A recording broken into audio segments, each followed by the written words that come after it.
I'm going to introduce the third and final poet tonight. It's John Knoll. I've known John since the early 80s in Denver, when he used to visit with his rowdy Kansas friends. And he wrote this,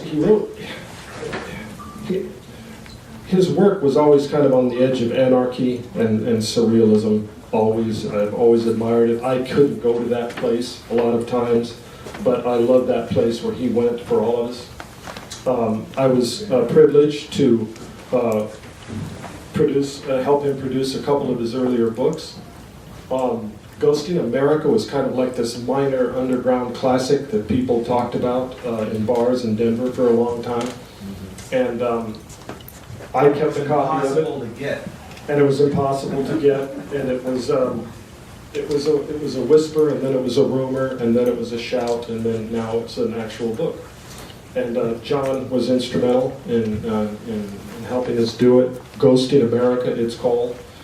And John has just been dedicated to the word for many, many, many, many years, and it shows. And he's a teacher, and he's a listener, and he's a student, and he'll always be a student. And his work, I had him help me read in Santa Fe a few months ago. And I said, what are you going to read? And he said, I just found some stuff that I wrote some years ago that I didn't know I had. And it sounded as fresh as if he'd written it that morning. Anyway, his energy, his vitality, his intelligence. John Knoll.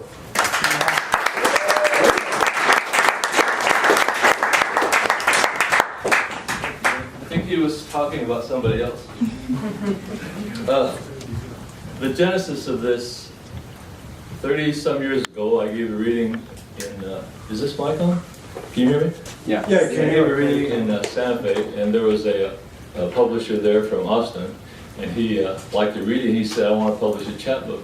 So he did, and I think I got 20 copies or something like that. I don't know what happened. That's just 30-some years ago. I don't know what I was doing.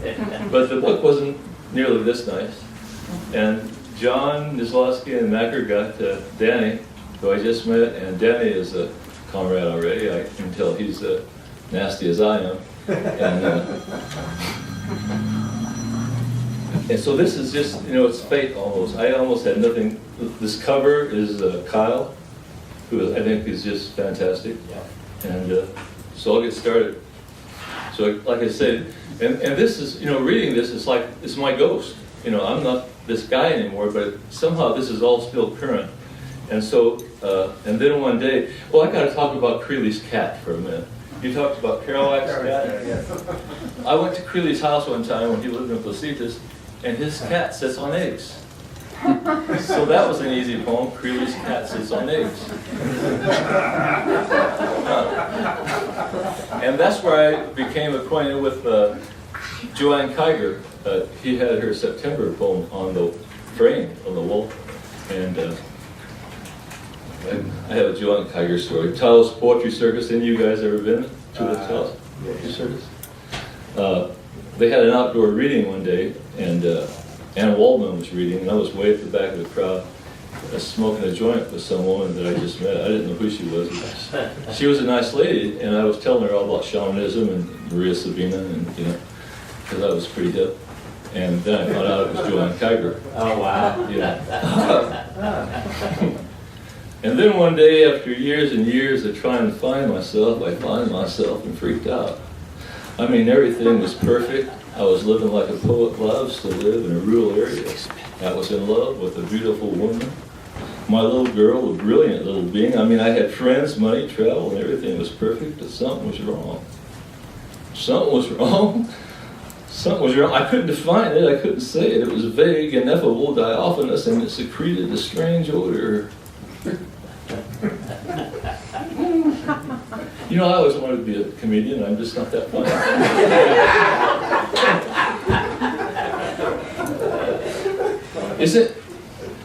We were talking language all day, obviously, and and how in America we have just taken the paradigm of what we can say as poets down to the almost academic realm.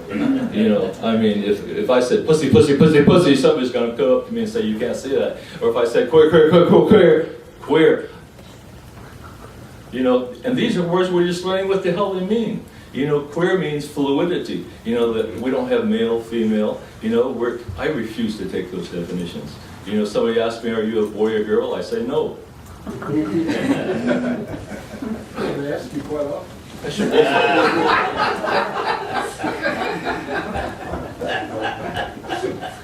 Did you like Mr. Lasky? I thought he was channeling Kerouac. Did you all hear that? Yeah. Really? Something was wrong. I couldn't define it.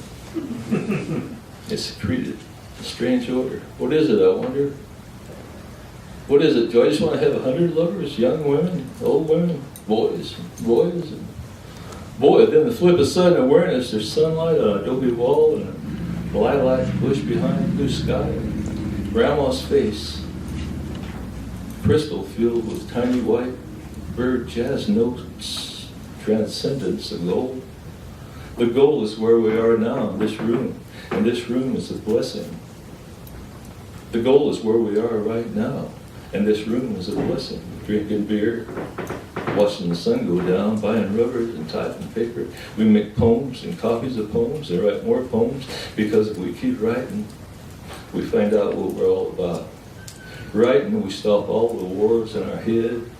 We lie down with starving black Ethiopian children. We give them our flesh to eat. Great vows of pain feels anyone who can see the poverty of America. Rural poverty, urban poverty, spiritual poverty. But you know what matters most is the rhythm of the words, not what they say, but the rhythm. Words and rhythm set up a brain-heart vibration, and then another brilliant brain-heart vibrates with another brilliant brain-heart, and we have poetry, and we have these little rituals where we see that what we are is what we are who we are wondering who we are, and here we are, snow shadow on moonlit woodpile, and the hand reaches out to touch your face, and you love, and you love, and you die.